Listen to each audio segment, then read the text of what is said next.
ಮನೋವಿಹಾರಿಣಿ.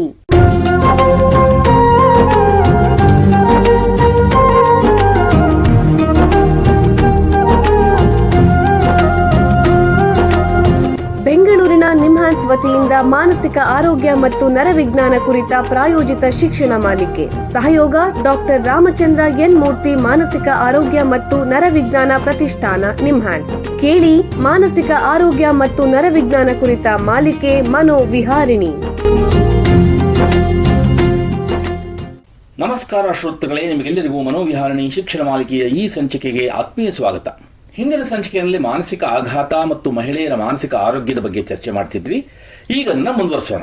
ಹಿಂದಿನ ಸಂಚಿಕೆಯಲ್ಲಿ ತಜ್ಞರು ಹೇಳಿದ್ರು, ಪುರುಷರಿಗಿಂತ ಮಹಿಳೆಯರಲ್ಲಿ ಮಾನಸಿಕ ಆಘಾತ ಆಗುವ ಸಾಧ್ಯತೆ ಹೆಚ್ಚಿರುತ್ತೆ. ಹೆಂಗಸರಲ್ಲಿ ಮಾನಸಿಕ ಆಘಾತ ಆಗಲಿಕ್ಕೆ ಲೈಂಗಿಕ ದೌರ್ಜನ್ಯ, ಲಿಂಗಾಧಾರಿತ ತಾರತಮ್ಯ, ನಿಕಟ ಸಂಗಾತಿಯಿಂದ ದೌರ್ಜನ್ಯ, ಕೌಟುಂಬಿಕ ಹಿಂಸೆ, ಬಾಲ್ಯದಲ್ಲಿ ಲೈಂಗಿಕ ಹಿಂಸೆ, ಗರ್ಭಾವಸ್ಥೆ ಅಥವಾ ಪ್ರಸವದಲ್ಲಿ ಉಂಟಾಗುವಂತಹ ತೀವ್ರವಾದ ಅನುಭವಗಳು ಕಾರಣ ಆಗಿರ್ಬೋದು. ಇದನ್ನು ಅನುಭವಿಸುವಂತಹ ಸ್ತ್ರೀಯರಲ್ಲಿ ಖಿನ್ನತೆ, ಸಿಟ್ಟು, ಚಂಚಲ ಮನಸ್ಸು, ಹತಾಶೆ, ಮುಜುಗುರ, ಗಾಬರಿ ಕಾಣಿಸ್ಕೋಬಹುದು. ಅಲ್ಲದೆ ಆ ಘಟನೆಗಳ ಬಗ್ಗೆ ಪದೇ ಪದೇ ಯೋಚಿಸೋದು, ಅದಕ್ಕೆ ಸಂಬಂಧಿಸಿದ ಪರಿಸ್ಥಿತಿಗಳಿಂದ ತಪ್ಪಿಸ್ಕೊಳ್ಳೋದು, ಕಾರಣ ಇಲ್ಲದೆ ಮೈಕೈ ನೋವು, ದುಸ್ವಪ್ನಗಳು, ನಿಕಟ ಸಂಗಾತಿ ಸಂಬಂಧದಲ್ಲಿ ಸಮಸ್ಯೆ, ಆತ್ಮಹತ್ಯೆ ಬಗ್ಗೆ ಆಲೋಚನೆ ಇತ್ಯಾದಿ ಕೂಡ ಆಗ್ಬೋದು. ಹೀಗಿದ್ದರೂ ಹಲವು ಮಹಿಳೆಯರು ತಮಗಾಗೋ ದೌರ್ಜನ್ಯದ ಬಗ್ಗೆ ಮೌನವಾಗಿರ್ತಾರೆ. ಯಾಕಂದರೆ ಸಂಗಾತಿಯ ಬಗ್ಗೆ ಭಯ, ಹೇಳ್ಕೊಳ್ಳೋಕ್ಕೆ ಮುಜುಗರ, ತಾವೇ ಇದಕ್ಕೆ ಹೊಣೆ ಅನ್ನೋ ಭಾವನೆ, ಅಥವಾ ತಮ್ಮ ಮಕ್ಕಳಿಗೆ ತೊಂದರೆ ಆಗ್ಬೋದು, ಹಣಕಾಸಿನ ವಿಷಯದಲ್ಲಿ ಅವಲಂಬನೆ, ಬೇರೆಯವರಿಂದ ಬೆಂಬಲ ಸಿಗದೇ ಇರೋದು, ಇದು ಎಲ್ಲರ ಮನೆಯೂ ನಡೆಯುತ್ತೆ, ಇದು ಸಹಜ ಅನ್ನೋ ಧೋರಣೆ, ಸಾಮಾಜಿಕ ಕಳಂಕದ ಬಗ್ಗೆ ಹೆದರಿಕೆ, ಎಲ್ಲಿ ಸಹಾಯ ಪಡಿಬೇಕು ಅನ್ನೋದ್ರ ಬಗ್ಗೆ ಮಾಹಿತಿ ಇಲ್ಲದೆ ಇರೋದು, ಸಹಾಯ ಪಡಿಬೇಕು ಅಂತಂದರೆ ಹಣದ ಮುಗ್ಗಟ್ಟು ಇತ್ಯಾದಿ ಕಾರಣಗಳಿರಬಹುದು. ಇಂತಹ ಮಹಿಳೆಯರು ಸರ್ಕಾರಿ ಆಸ್ಪತ್ರೆಯಲ್ಲಿ ಮಾನಸಿಕ ತಜ್ಞರ ಹತ್ತಿರ ಅಥವಾ ಟೆಲಿಮಾನಸ್ಗೆ ದೂರವಾಣಿ ಕರೆ ಮಾಡಿ ಸಹಾಯ ಪಡಿಬಹುದು. ಇಂದಿನ ಸಂಚಿಕೆಯಲ್ಲಿ ಮಾನಸಿಕ ಆಘಾತ ಅನುಭವಿಸ್ತಾ ಇರೋ ಮಹಿಳೆಯರಿಗೆ ಮನೋಸಾಮಾಜಿಕ ಬೆಂಬಲದ ಬಗ್ಗೆ ತಜ್ಞರ ಹತ್ತಿರ ಹೆಚ್ಚಿನ ಮಾಹಿತಿ ಪಡೆಯೋಣ. ಮನಃಶಾಸ್ತ್ರ ಕ್ಷೇತ್ರದಲ್ಲಿ ಸುಮಾರು 20 ವರ್ಷಗಳಿಂದ ವೈದ್ಯಕೀಯ ಸೇವೆ ಮತ್ತು ಸಂಶೋಧನೆ ಮಾಡ್ತಾ ಇರೋ ನಿಮ್ಹಾನ್ಸ್ನ ಕ್ಲಿನಿಕಲ್ ಸೈಕಾಲಜಿ ಅಂದರೆ ವೈದ್ಯಕೀಯ ಮನಃಶಾಸ್ತ್ರ ವಿಭಾಗದಲ್ಲಿ ಪ್ರಾಧ್ಯಾಪಕರಾಗಿರೋ ಡಾಕ್ಟರ್ ವೀಣಾ ಸತ್ಯನಾರಾಯಣ ಅವರು ನಮ್ಮ ಜೊತೆಗಿದ್ದಾರೆ. ಅವರನ್ನು ಸ್ವಾಗತಿಸೋಣ. ನಮಸ್ಕಾರ ಡಾಕ್ಟರ್ ವೀಣಾ ಅವರೇ. ನಮಸ್ಕಾರ. ನಿಮಗೆ ಈ ಕಾರ್ಯಕ್ರಮಕ್ಕೆ ಸ್ವಾಗತ. ಡಾಕ್ಟರ್ ವೀಣಾ ಅವರೇ, ನಿಮಗೆ ಮೊದಲನೇ ಪ್ರಶ್ನೆ ಏನು ಅಂತಂದ್ರೆ, ಮಾನಸಿಕ ಆಘಾತದಿಂದ ಬಳಲ್ತಾ ಇರೋ ಮಹಿಳೆಯರಿಗೆ ಯಾವ ರೀತಿ ಚಿಕಿತ್ಸೆಗಳಿವೆ, ದಯವಿಟ್ಟು ತಿಳಿಸಿ.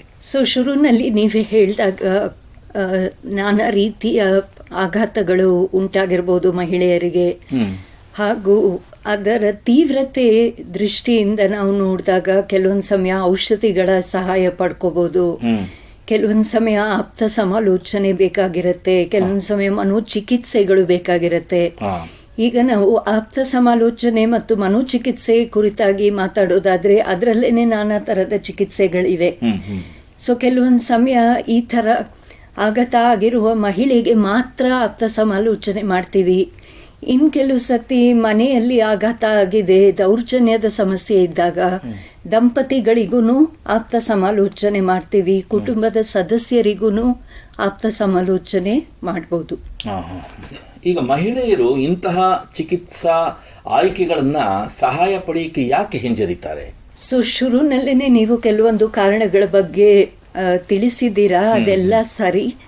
ಸಾಮಾನ್ಯವಾಗಿ ಸಮಾಜದಲ್ಲಿ ಮಾನಸಿಕ ಅಸ್ವಸ್ಥತೆಯ ಬಗ್ಗೆ ಕಳಂಕ ಇರುವುದರಿಂದ ಹಾಗೂ ಮಹಿಳೆಯರಿಗೆ ತಾರತಮ್ಯ ಆಗಬಹುದು ಅನ್ನೋ ಭಯ, ಕೆಲವು ಮಹಿಳೆಯರಿಗೆ ಗಾಬರಿ, ಅವಮಾನ ಆಗ್ಬೋದು ಅನ್ನೋ ಯೋಚನೆ, ಕುಟುಂಬದ ಗೌರವಕ್ಕೆ ನಾನೇನಾದ್ರೂ ಧಕ್ಕೆ ಮಾಡ್ತಾ ಇದ್ದೀನೇನೋ ಅನ್ನೋ ಅನುಭವ, ಕೆಲವು ಸಮಯ ಸೌಲಭ್ಯಗಳು ಕಡಿಮೆ, ಹಣಕಾಸಿನ ವೆಚ್ಚ, ಅದ್ರ ಬಗ್ಗೆ ನೀವು ಹೇಳಿದ್ದೀರಾ.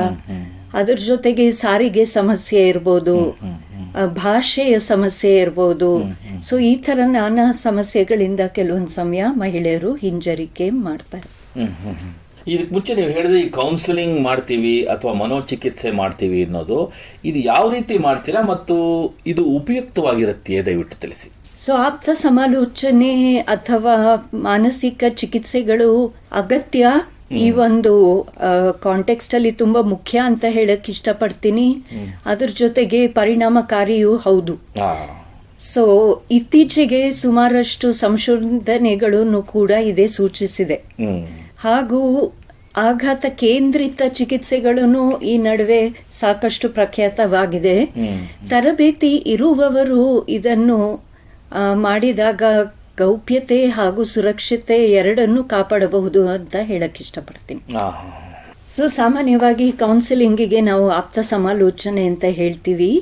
ನಾನು ಮೊದಲೇ ಹೇಳಿದ ಹಾಗೆ ಇದರಲ್ಲೇನೆ ನಾನಾ ಪ್ರಕಾರವಾದ ಚಿಕಿತ್ಸೆಗಳು ಒಳಗೊಂಡಿದೆ.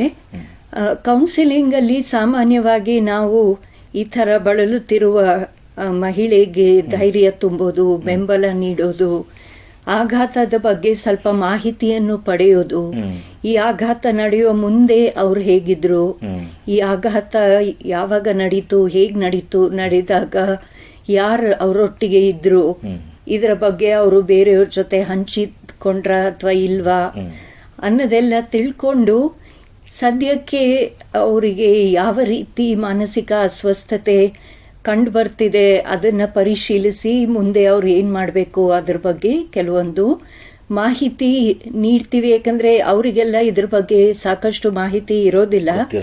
ಸೊ ಇದ್ರ ಬಗ್ಗೆ ಇದು ಪರಿಣಾಮಕಾರಿಯ ಇಲ್ಲವಾ ಅಥವಾ ಇದರಿಂದ ಆಗುವಂಥ ಲಾಭಗಳು ನಷ್ಟಗಳು ಇದ್ರ ಬಗ್ಗೆ ಎಲ್ಲ ಮಾಹಿತಿ ಕೊಟ್ಟಾಗ ಅವರು ಕೂಡ ಒಂದು ಒಳ್ಳೆಯ ನಿರ್ಧಾರ ತಗೊಳ್ಳೋಕ್ಕೆ ಅನುಕೂಲ ಆಗುತ್ತೆ.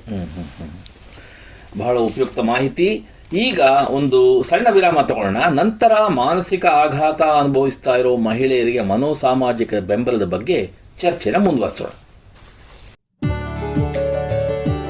ಬೆಂಗಳೂರಿನ ನಿಮ್ಹಾನ್ಸ್ ಮಾನಸಿಕ ಆರೋಗ್ಯ ಮತ್ತು ನರವಿಜ್ಞಾನ ಕ್ಷೇತ್ರದಲ್ಲಿ ಹೆಸರುವಾಸಿ. ಶ್ರೇಷ್ಠ ಮಟ್ಟದ ಔಷಧೋಪಚಾರ, ಸಂಶೋಧನೆ ಮತ್ತು ತರಬೇತಿ ಇವೇ ನಿಮ್ಹಾನ್ಸ್ನ ಪ್ರಮುಖ ಧ್ಯೇಯಗಳು.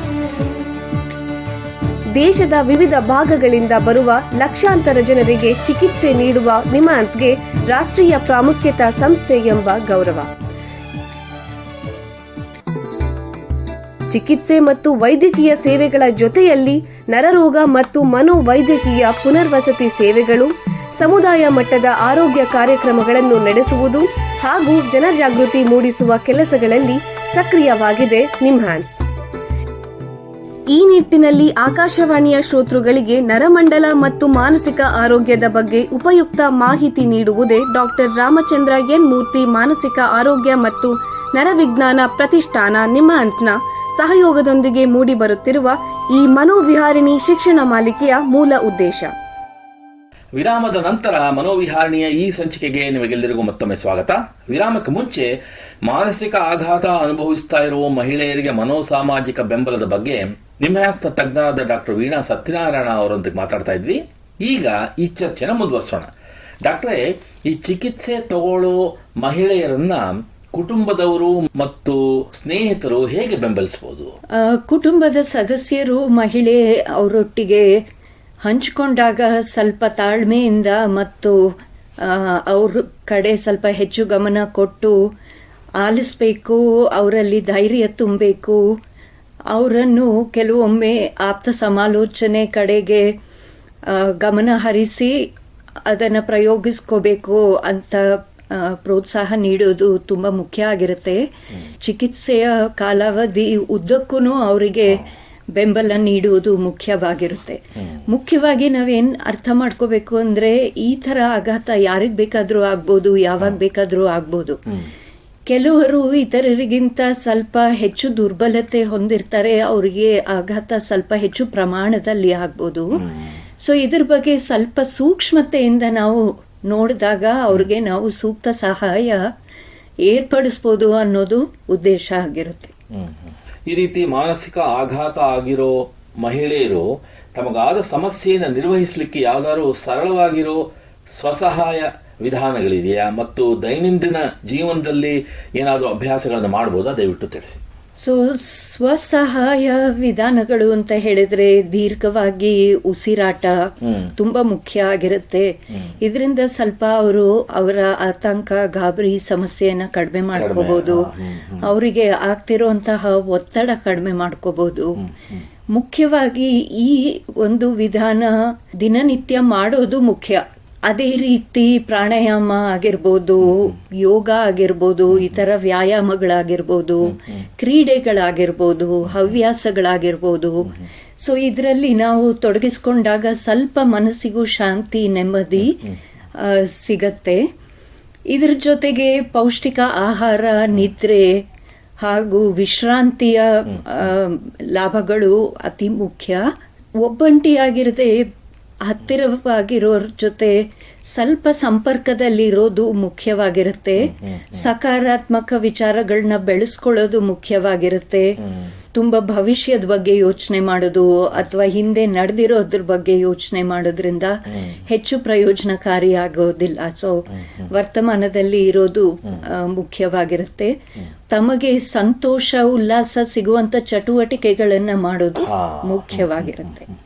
ಈಗ ಈ ಮಾನಸಿಕ ಆಘಾತವನ್ನ ನಿಭಾಯಿಸಲಿಕ್ಕೆ ಸಹಾಯ ಪಡಿತಿರೋ ಮಹಿಳೆಯರಿಗೆ ಯಾವುದಾದ್ರೂ ರೀತಿ ಕಮ್ಯುನಿಟಿ ಪ್ರೋಗ್ರಾಮ್ಸ್ ಅಂತಂದ್ರೆ ಸಮುದಾಯದ ಕಾರ್ಯಕ್ರಮಗಳು ಅಥವಾ NGOಗಳು ಅಂದ್ರೆ ಸರ್ಕಾರೇತರ ಸಂಸ್ಥೆಗಳು ಅಥವಾ ಬೆಂಬಲ ಗುಂಪುಗಳು ಲಭ್ಯವಿದೆಯೇ? ದಯವಿಟ್ಟು ತಿಳಿಸಿ. ಸೊ ಕೇಂದ್ರ ಸರ್ಕಾರದ ವತಿಯಿಂದ ಸಖಿ ಒನ್ ಸ್ಟಾಪ್ ಸೆಂಟರ್ ಸ್ಥಾಪಿಸಿದ್ದಾರೆ. ಇದು ಎಲ್ಲ ರಾಜ್ಯಗಳಲ್ಲೂ ಎಲ್ಲ ಒಂದು ಡಿಸ್ಟ್ರಿಕ್ಟ್ಸ್ ಅಲ್ಲೂ ಸ್ಥಾಪನೆ ಆಗಿದೆ. ಸೊ ಇಂತಹ ಒನ್ ಸ್ಟಾಪ್ ಸೆಂಟರ್ ಅಲ್ಲಿ ದೌರ್ಜನ್ಯಕ್ಕೆ ಒಳಗಾಗಿರುವಂತ ಮಹಿಳೆಯರನ್ನ ಹೆಚ್ಚಾಗಿ ನೋಡ್ತಾರೆ. ಒಂದೇ ಜಾಗದಲ್ಲಿ ಅವರಿಗೆ legal support, social welfare support, ಮತ್ತೆ ಇದ್ರ ಬಗ್ಗೆ ಮಾಹಿತಿ, ಮಾನಸಿಕ ಆಪ್ತ ಸಮಾಲೋಚನೆ, ಇಂತಹ ಸಲಹೆಗಳ ಮೂಲಕ ಮಹಿಳೆಯರನ್ನ ಬೆಂಬಲಿಸ್ತಾ ಬಂದಿದ್ದಾರೆ. ನಿಮ್ಹಾನ್ಸ್ ಕೂಡ ಒನ್ ಸ್ಟಾಪ್ ಸೆಂಟರ್ ಸ್ಟಾಫ್ಗೆಲ್ಲ ತರಬೇತಿ ಕೊಟ್ಟಿದ್ದೀವಿ. ಇಂತಹ ದೌರ್ಜನ್ಯದ ಸಮಸ್ಯೆ ಹಾಗೂ ಮಾನಸಿಕ ಸಮಸ್ಯೆಗೆ ಒಳಗಾದಾಗ ಅದನ್ನ ಹೇಗೆ ಎದುರಿಸ್ಬೇಕು, ಅವರಿಗೆ ಹೇಗೆ ಪ್ರತಿಕ್ರಿಯೆ ತೋರಿಸ್ಬೇಕು ಅನ್ನೋದ್ರ ಬಗ್ಗೆ. ಅದೇ ರೀತಿ ಕೇಂದ್ರ ಸರ್ಕಾರ ಸಹಾಯವಾಣಿಯ ಮೂಲಕ ಕೂಡ ದೌರ್ಜನ್ಯಕ್ಕೆ, ಆಘಾತಕ್ಕೆ ಒಳಗಾಗಿರುವ ಮಹಿಳೆಯರಿಗೆ ಸಹಾಯ ನೀಡುತ್ತಿದೆ. ಇದು 181 ಹೆಲ್ಪ್ ಲೈನ್ ಅಂತ ನಾವು ಹೇಳ್ತೀವಿ. ಇದರ ಜೊತೆಗೆ ನೀವು NGO ಅಂತ ಹೇಳಿದ್ರಿ. ಸೊ NGOಗಳು ಕೂಡ ಸಾಕಷ್ಟು ಸಂಕಷ್ಟದಲ್ಲಿರುವ ಮಹಿಳೆಯರಿಗೆ ಬೆಂಬಲ ಹಾಗೂ ಸಹಾಯ ನೀಡ್ತಾ ಬಂದಿದೆ. ಅದಲ್ಲದೆ ಮಹಿಳೆಯರ ಸಾಕ್ಷರತೆ ಮಟ್ಟಕ್ಕೆ ಕೆಲವೊಂದು ಆನ್ಲೈನ್ ಸಮಾಲೋಚನೆ, ಆನ್ಲೈನ್ ಬೆಂಬಲದ ಗುಂಪುಗಳು ಕೂಡ ಇತ್ತೀಚೆಗೆ ನಿರ್ಮಿತವಾಗಿದೆ. ಆ ಸಹಾಯವಾಣಿ ಅಂತ ಹೇಳಿದ್ರಲ್ಲ, ಅಂದ್ರೆ 181 ಹೆಲ್ಪ್ ಲೈನ್, ಅದಕ್ಕೆ ಯಾರು ಯಾವಾಗ ಬೇಕಾದರೂ ಕರೆ ಮಾಡಬಹುದಾ? ಹೇಗೆ, ಅಲ್ಲಿ ಯಾರು ಇರ್ತಾರೆ, ಹೇಗೆ ಸಹಾಯ ಪಡಿಬಹುದು? ಸೊ ಇದು 24/7 ಹೆಲ್ಪ್ ಲೈನ್. ಸೊ ಯಾರು ಯಾವಾಗ ಬೇಕಾದರೂ ಕರೆ ಮಾಡಬಹುದು. ಇದು ಪ್ರತಿಯೊಂದು ರಾಜ್ಯದಲ್ಲೂ ಏರ್ಪಾಡಾಗಿದೆ.